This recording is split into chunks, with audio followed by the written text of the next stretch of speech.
Hello everyone, class 11th your syllabus for economics. आपका जो economics subject है 100 marks का वेटेज है। 80 मार्क्स का आपका थ्योरेटिकल पेपर होगा। दो पार्ट होंगे उस पेपर के, एक स्टैटिक्स फॉर इकोनॉमिक्स होगा, another one is your introductory micro economics. Slide change हुआ है आपके सिलेबस में पिछले ईयर से। हम बात करते हैं स्टैटिक्स फॉर इकोनॉमिक्स की। स्टैटिक्स आपने सब्जेक्ट आपके लिए मे भी हो सकता नया हो, आपने पहले भी प्रोबेबिलिटी पढ़ा होगा 9th या 10th में। साइंस ऑफ अप्रोक्सीमेशंस उसको बोला जाता है। स्टैटिक्स क्या है? Science of figures. स्टैटिक्स जिसको हिंदी में हम लोग कहते हैं सांख्यिकी। किसी भी डाटा को न्यूमेरिक फॉर्म में एनालाइज कर देना स्टैटिक्स का फंक्शन होता है। इकोनॉमिक्स में स्टैटिक्स का जरूरत होता है। अच्छा सर, क्यों होता है? जरूरत है। हम लोग बात करते हैं hunger index, starvation rate. India का हंगर रेट में इंडेक्स इतना है, हंगर इंडेक्स में इंडिया है, वहां पे स्टैंड कर रहा है। ये सारे के सारे डेटास जो हमको मिलते हैं वर्ल्ड हेल्थ ऑर्गेनाइजेशन से, यूनेस्को से, यूनिसेफ से हमको एजुकेशन रिलेटेड मिलता है। यूनेस्को से हमको साइंटिफिक एंड कल्चरल ऑर्गेनाइजेशन का पता चलता है कि हमारा स्टैंडर्ड ऑफ लिविंग कहाँ पे स्टैंड कर रहा है।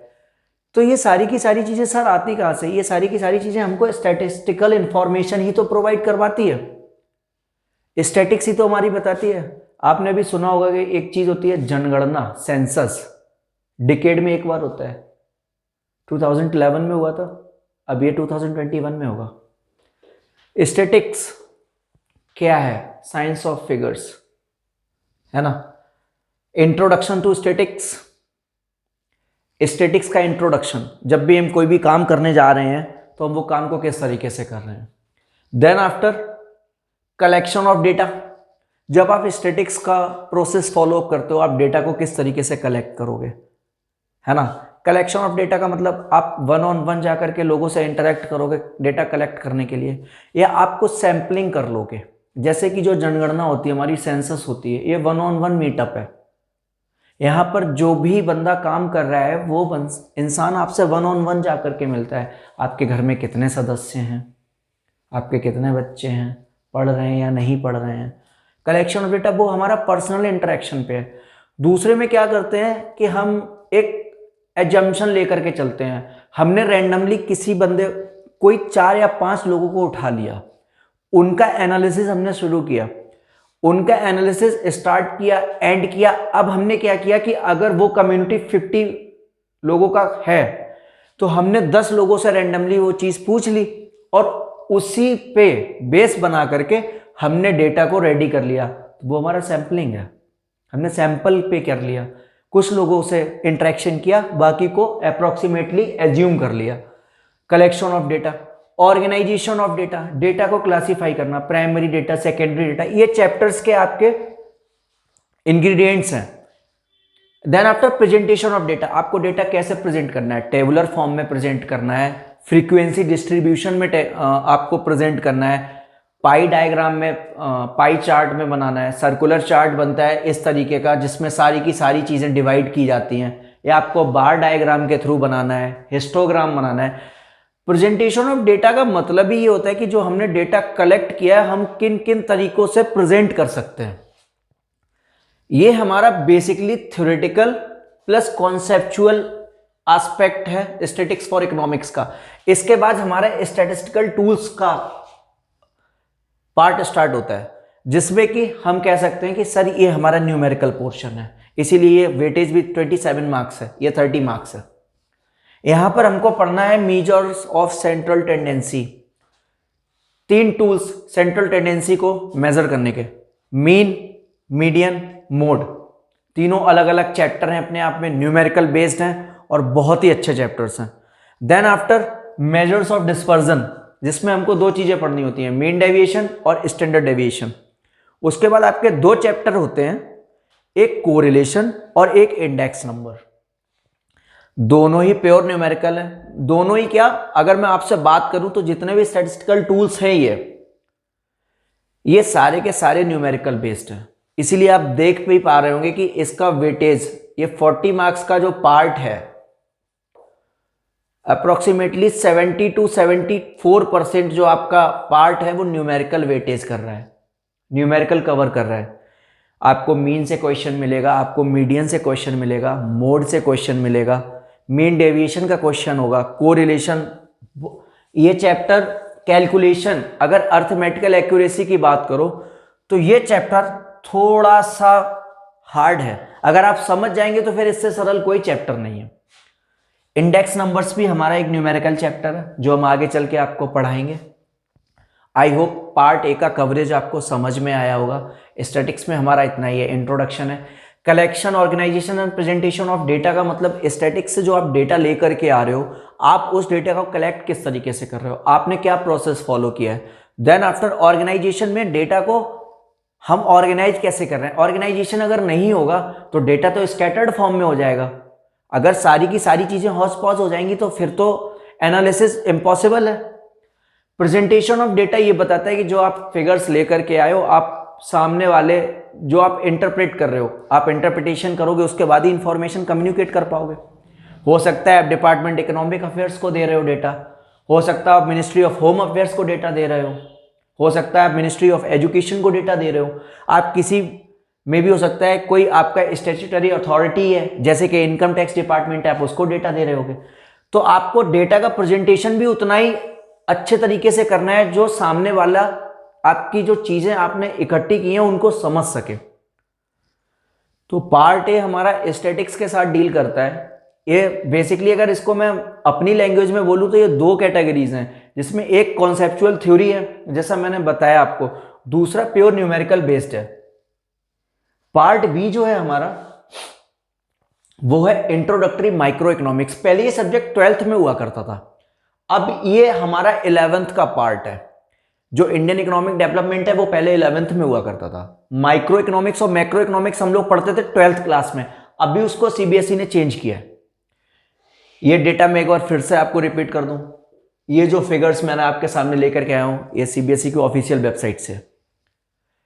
इंट्रोडक्टरी माइक्रो इकोनॉमिक्स, माइक्रो का मतलब ही अपने आप में होता है छोटा सा। Economics is the science of wealth. अगर एक सेंटेंस में आपको इकोनॉमिक्स को डिफाइन करना है तो economics is the science of wealth. Introduction to micro economics, micro economics जब हम किसी एक इंसान, एक बिजनेस इंटरप्राइज, एक पार्टनरशिप फर्म या एक सोसाइटी का इकोनॉमिक्स का कैलकुलेशन करते हैं या स्टडी करते हैं, वो क्या कमा रहे हैं, क्या खा रहे हैं, क्या बचा रहे हैं, क्या इन्वेस्ट कर रहे हैं, तो वो हमारा सब्जेक्ट मैटर होता है माइक्रो इकोनॉमिक्स का। अगर हम यही चीज किसी एक मार्केट के ऊपर अप्लाई करें या हम बोलें, जैसे कि एक एग्जांपल लेता हूं, मैंने एक सर्वे करना है मेरे को कि हमारी सोसाइटी में कितने लोगों के यहां समरसेबल्स लगे हुए हैं। हमको यह पता करना है कि वेस्टेज ऑफ वाटर के रीजंस क्या हैं। तो ये हमारा माइक्रो इकोनॉमिक्स का पार्ट है।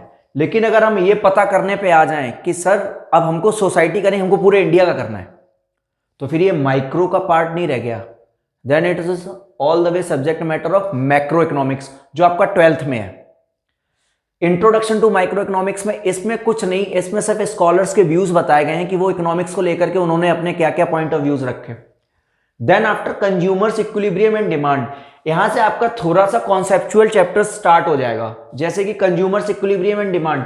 कंज्यूमर्स इक्विलिब्रियम में आपको कुछ टॉपिक्स पढ़ने को मिलेंगे, what is demand, what is law of demand, elasticity of demand, है ना, law of diminishing marginal utility, है ना, what is utility. Then after हमारा थर्ड चैप्टर है प्रोड्यूसर इक्विलिब्रियम एंड सप्लाई।